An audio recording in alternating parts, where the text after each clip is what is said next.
Ġiet imnedija mill-ġdid l-iskema Small Initiatives Support Scheme li għandha lan li tgħin finanzjarjament lil laqdiet volontarji.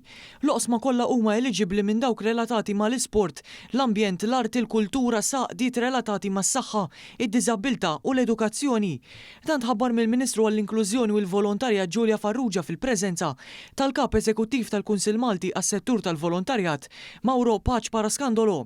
Il-budget totali għall-iskema huwa ta' 180,000 euro fejn kull applikazzjoni tista' titlob sa massimu ta' 5,000 euro għal kull proġett jew inizjattiva. Intqal kif mitnedija tal-iskema sa issa ġew implementati 460 proġett b'investiment illi jaqbes il-1.6 miljun euro.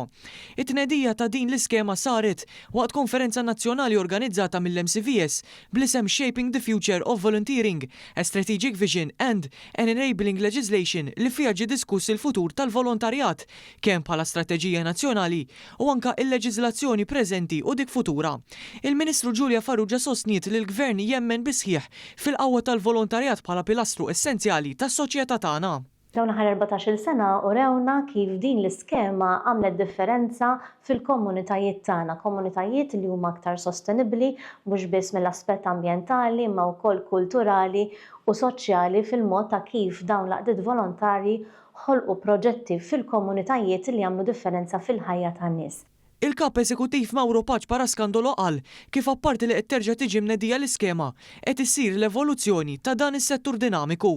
Illum għadna kif nidejna għal darb'oħra l-iskema SIS, Small Initiative Support Scheme, li hija mħadma mill-Kunsill Malti għas-settur tal-volontarjat, skema li tgħin il-laqdiet fil-komunitajiet u fl-areas tagħhom diversi somom ta' proġetti b'5,000 b'tali mod li jkunu jistgħu jagħmlu inizjattivi fil-komunità fuq livell nazzjonali biex isaħħu dak l-operat tagħhom. L-applikazzjonijiet se jintlaqgħu mill-4-28 ta' Mejju 2025 san-nofsinhar tal-4-9 ta' Lulju permezz tas-sit elettroniku viewfunding.org.mt.